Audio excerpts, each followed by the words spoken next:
Tanggal 3 November, hari 308. Bacaan Kisah Para Rasul 8 dan 9. Penganiayaan gereja. Garis besar: setelah kematian Stefanus, penganiayaan yang intens terjadi terhadap orang-orang Kristen di Yerusalem, memaksa mereka menyebar ke wilayah Yudea dan Samaria, tepatnya tempat-tempat yang Yesus telah katakan bahwa mereka akan pergi.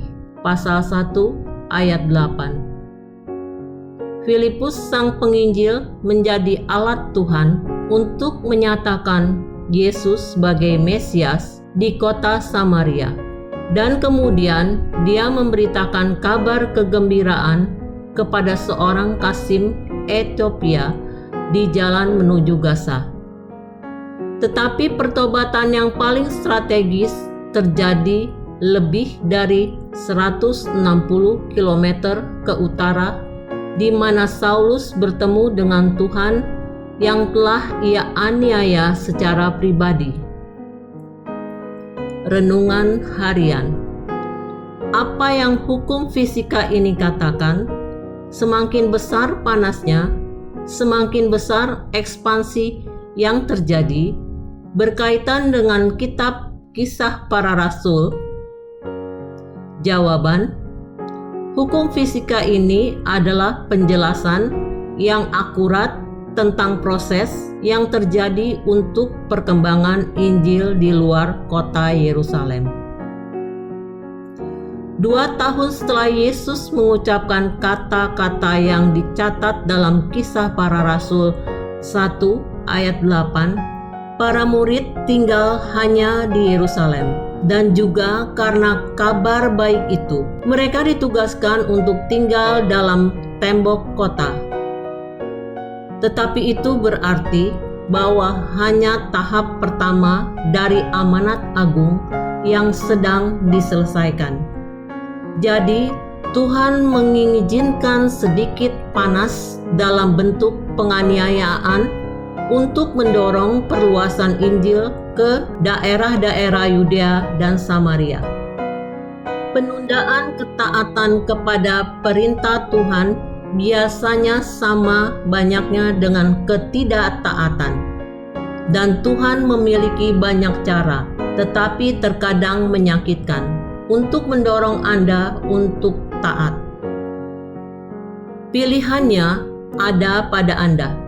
Anda dapat mengatasi panas dengan melakukan perintahnya atau merasakan panas dari tangannya yang menghajar. 5 kali dalam bagian hari ini seorang individu diperintahkan untuk pergi dan melakukan sesuatu. Temukan dan lingkari jawaban dalam setiap kasus, dan biarkan hal itu memandu tanggapan Anda pada saat Anda menerima perintah dari Tuhan. Mengenal Allah berarti mengetahui bahwa Dia harus ditaati.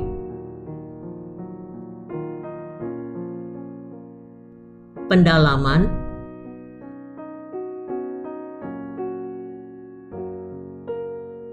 Mengapa lokasi yang bawah digambarkan terletak di atas Palestina? Kisah Para Rasul 8 ayat 5. Terjemahan harafiah dari pasal 8 ayat 5 mengatakan bahwa Filipus pergi ke bawah ke kota Samaria, meskipun Samaria adalah sebelah utara Yerusalem. Ini masuk akal karena 2 alasan.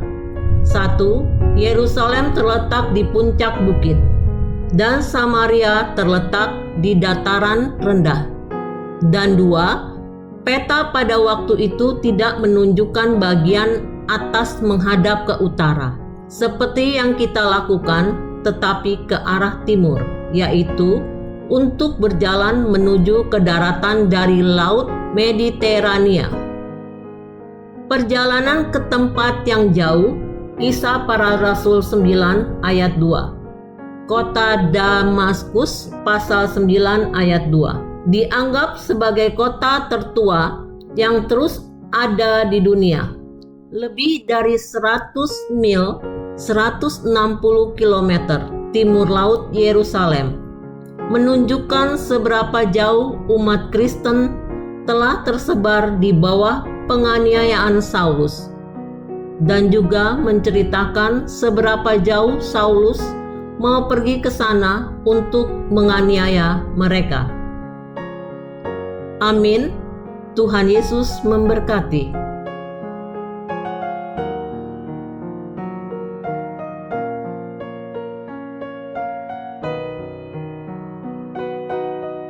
Kisah Para Rasul pasal 8. Saulus juga setuju bahwa Stefanus mati dibunuh. Penganiayaan terhadap jemaat di Yerusalem. Pada waktu itu mulailah penganiayaan yang hebat terhadap jemaat di Yerusalem. Mereka semua, kecuali rasul-rasul, tersebar ke seluruh daerah Yudea dan Samaria. Orang-orang saleh menguburkan mayat Stefanus serta meratapinya dengan sangat. Tetapi Saulus berusaha membinasakan jemaat itu, dan ia memasuki rumah demi rumah dan menyeret laki-laki dan perempuan keluar dan menyerahkan mereka untuk dimasukkan ke dalam penjara. Filipus di Samaria.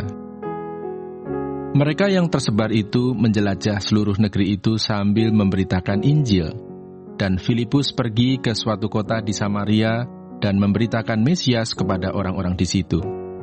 Ketika orang banyak itu mendengar pemberitaan Filipus dan melihat tanda-tanda yang diadakannya, mereka semua dengan bulat hati menerima apa yang diberitakannya itu.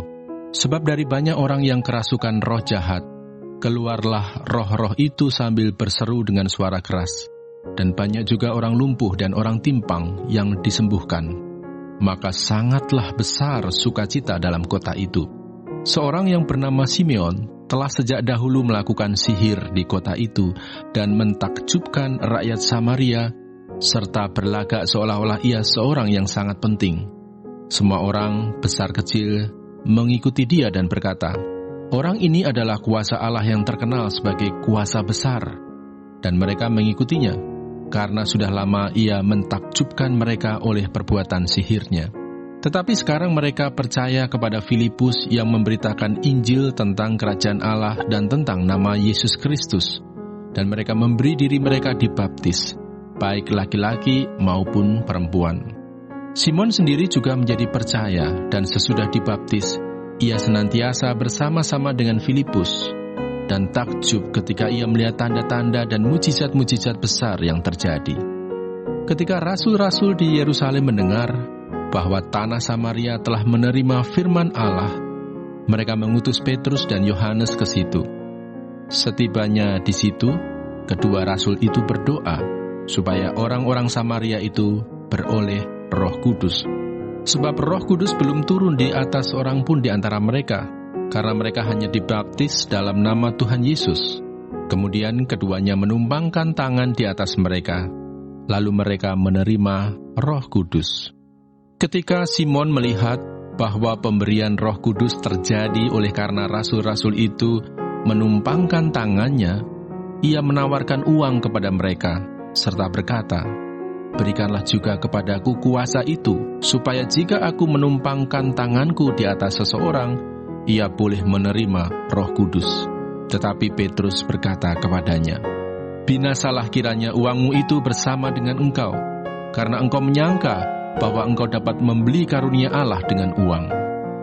Tidak ada bagian atau hakmu dalam perkara ini, sebab hatimu tidak lurus di hadapan Allah. Jadi bertobatlah dari kejahatanmu ini dan berdoalah kepada Tuhan, supaya Ia mengampuni niat hatimu ini, sebab kulihat bahwa hatimu telah seperti empedu yang pahit dan terjerat dalam kejahatan." Jawab Simon, "Hendaklah kamu berdoa untuk aku kepada Tuhan, supaya kepadaku jangan kiranya terjadi segala apa yang telah kamu katakan itu."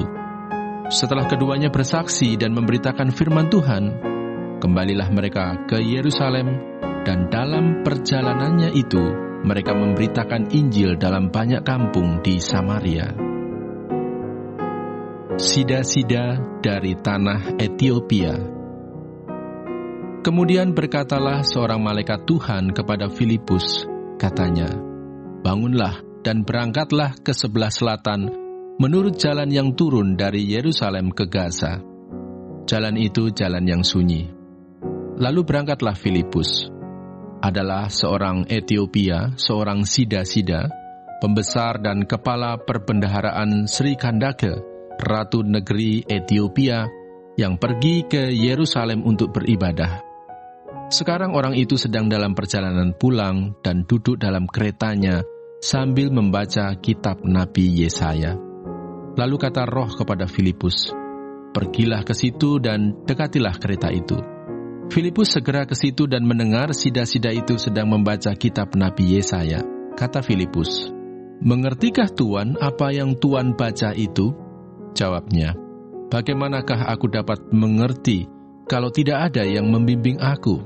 Lalu ia meminta Filipus naik dan duduk di sampingnya. Nas yang dibacanya itu berbunyi seperti berikut. Seperti seekor domba ia dibawa ke pembantaian, dan seperti anak domba yang keluh di depan orang yang menggunting bulunya, demikianlah ia tidak membuka mulutnya. Dalam kehinaannya berlangsunglah hukumannya. Siapakah yang akan menceritakan asal-usulnya? Sebab nyawanya diambil dari bumi. Maka kata sida-sida itu kepada Filipus, "Aku bertanya kepadamu, tentang siapakah Nabi berkata demikian? Tentang dirinya sendiri atau tentang orang lain?" Maka mulailah Filipus berbicara dan bertolak dari nas itu, ia memberitakan Injil Yesus kepadanya. Mereka melanjutkan perjalanan mereka dan tiba di suatu tempat yang ada air. Lalu kata sida-sida itu, "Lihat, di situ ada air. Apakah halangannya jika aku dibaptis?" Saud Filipus, "Jika Tuan percaya dengan segenap hati, boleh."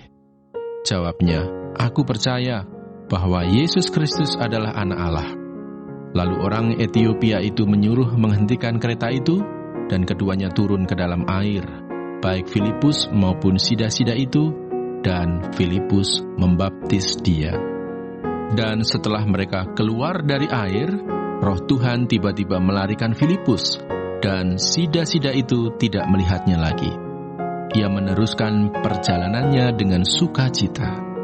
Tetapi ternyata Filipus ada di Asdod. Ia berjalan melalui daerah itu dan memberitakan Injil di semua kota sampai ia tiba di Kaisarea. Kisah Para Rasul pasal 9. Saulus bertobat. Sementara itu berkobar-kobar hati Saulus untuk mengancam dan membunuh murid-murid Tuhan. Ia menghadap imam besar dan meminta surat kuasa daripadanya untuk dibawa kepada majelis-majelis Yahudi di Damsyik, supaya jika ia menemukan laki-laki atau perempuan yang mengikuti jalan Tuhan, ia menangkap mereka dan membawa mereka ke Yerusalem. Dalam perjalanannya ke Damsyik, ketika ia sudah dekat kota itu, tiba-tiba cahaya memancar dari langit mengelilingi dia. Ia rebah ke tanah dan kedengaranlah olehnya suatu suara yang berkata kepadanya, "Saulus, Saulus, mengapakah engkau menganiaya aku?" Jawab Saulus, "Siapakah engkau, Tuhan?" Katanya, "Akulah Yesus yang kau aniaya itu. Tetapi bangunlah dan pergilah ke dalam kota. Di sana akan dikatakan kepadamu apa yang harus kau perbuat." Maka termangu-mangulah teman-temannya seperjalanan, karena mereka memang mendengar suara itu, tetapi tidak melihat seorang juga pun. Saulus bangun dan berdiri, lalu membuka matanya, tetapi ia tidak dapat melihat apa-apa. Mereka harus menuntun dia masuk ke Damsyik. 3 hari lamanya ia tidak dapat melihat, dan 3 hari lamanya ia tidak makan dan minum. Di Damsyik ada seorang murid Tuhan bernama Ananias. Firman Tuhan kepadanya dalam suatu penglihatan, "Ananias?"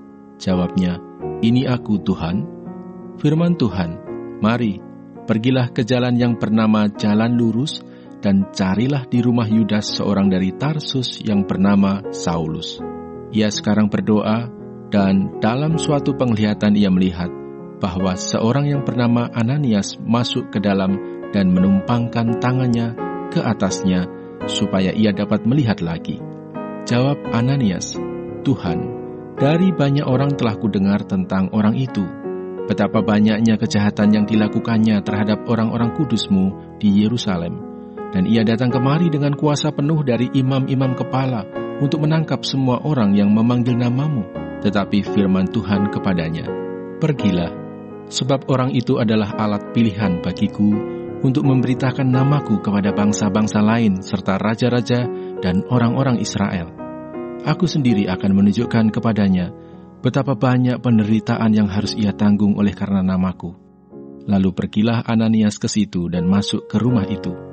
Ia menumpangkan tangannya ke atas Saulus, katanya, "Saulus, saudaraku, Tuhan Yesus yang telah menampakkan diri kepadamu di jalan yang engkau lalui, telah menyuruh aku kepadamu, supaya engkau dapat melihat lagi dan penuh dengan Roh Kudus."